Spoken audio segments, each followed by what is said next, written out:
Lepas tu nak kerjasama dengan siapa pun tak ada hal. Yang penting menang pilihan raya, bentuk kerajaan bersendirian.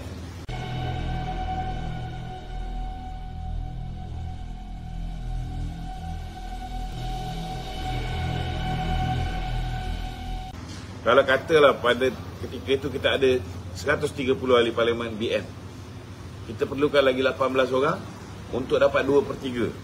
Lebih mudah, boleh pindah perlembagaan, boleh buat undang-undang baru dengan mudah. Masa tu nak kerjasama dengan PAS, tak ada masalah. Tetapi kita boleh memerintah mengikut acuan kita sendiri. Itu yang penting. Bila kita memerintah mengikut acuan kita sendiri, kalau ada kawan-kawan di dalam pakatan kita tak setuju, dia nak tarik, ubud nak tarik diri. Kalau tak ikut kehendak dia, dia nak tarik diri, tarik. Yang penting kita tak boleh diubut macam sekarang ni. Tak nak dengar cakap dia nak tekan butang, tekan tu, tekan ni. Betul tak?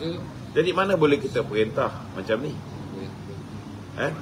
Jadi kena faham, kita nak pilihan raya ni bukan kerana apa, tetapi kerana kita nak pastikan masalah yang dihadapi oleh rakyat dapat kita selesaikan segera.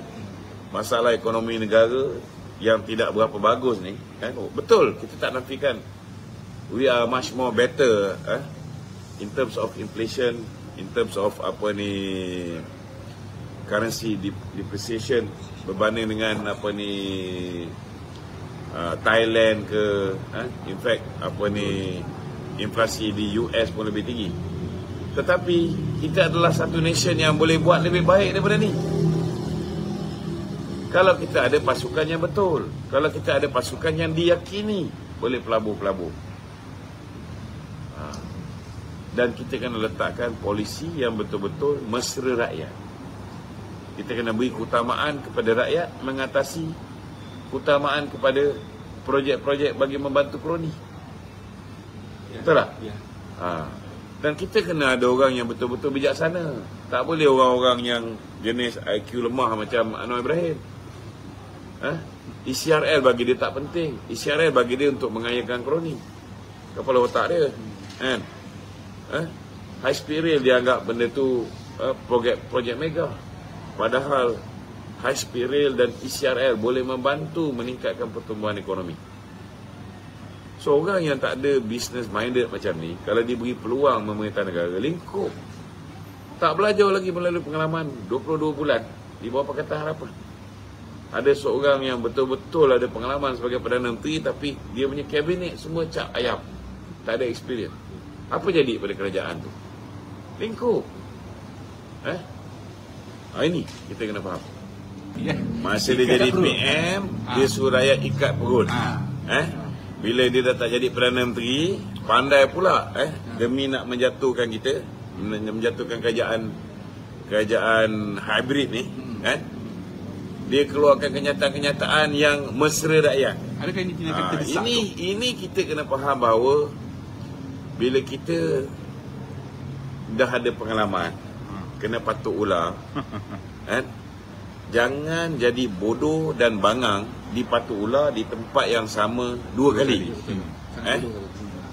Korang dulu percaya boleh dapat janji-janji manis Mahathir, boleh dapat janji-janji manis Rafizi, boleh dapat janji-janji manis Lim Guan Eng, Tony Phua, Ong Kiang Meng, semua ni. Dapat tak dapat? Tak dapat. Bukan setakat tak dapat, apa yang dijanjikan, 60 janji tu hanya satu je dia tunaikan. Satu yang dia tunaikan tu pun menyebabkan negara hilang 30 bilion setahun. Dan akibatnya semua subsidi yang Datuk Seri Najib dulu bagi, yang BN bagi dulu, satu persatu dikurangkan dan ditarik balik. Klinik rakyat satu Malaysia antara yang paling awal dihapuskan. Jumlah penerima BRIM bila tukar nama jadi basah, habis daripada 7.1 juta keluarga hingga 4 juta. Lepas tu turun lagi. Hari ni kita kena faham, rakyat marah. Hari ni rakyat marah kerana kenaikan harga barang. Memang dia tahu banyak rakyat Malaysia ni dia ikut emosi. So macam mana nak tarik emosi marah tu di-convert atau diterjemahkan menjadi undi kepada pejuang. Cara dia dengan memainkan isu-isu yang hari ini yang rakyat perit. Contoh macam isu kenaikan harga barang, isu kenaikan harga ayam, isu kenaikan harga minyak masak kan. Ini pun alhamdulillah kan, kerajaan pun dah mula memikirkan apa cara-cara macam mana harga minyak masak dapat diturunkan.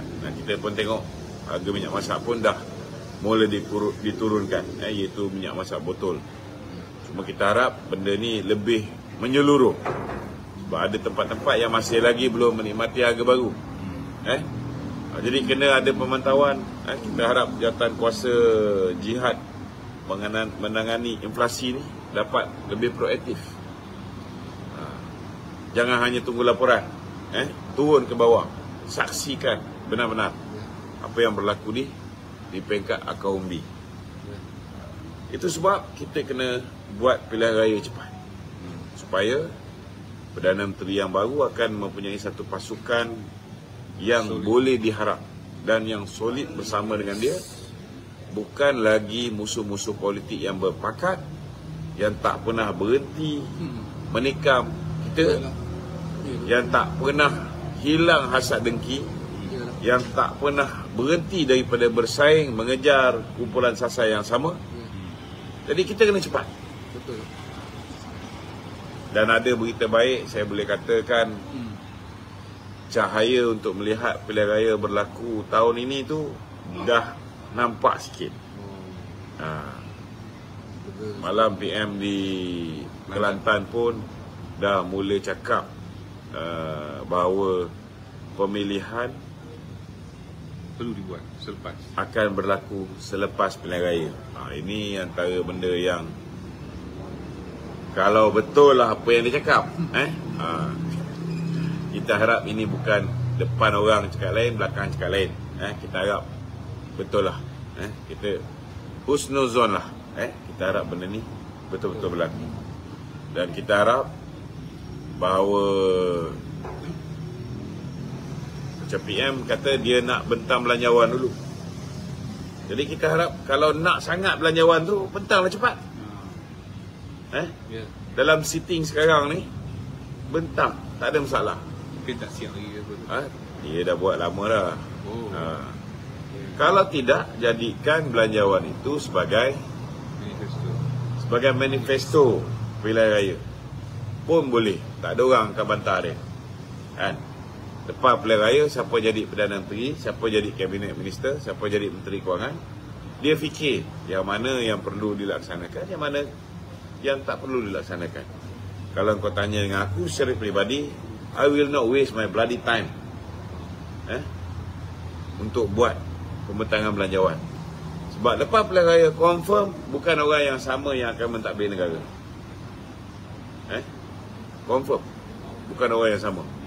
Kalau katalah worst case scenario, Ismail Sabri menjadi Perdana Menteri balik, takkan dia nak kekalkan Razi Jidin?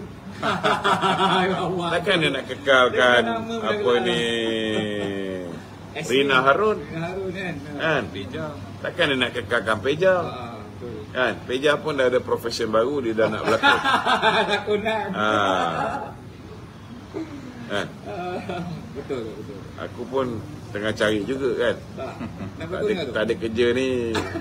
Kalau Peja boleh berlakon, takkan kita tak boleh.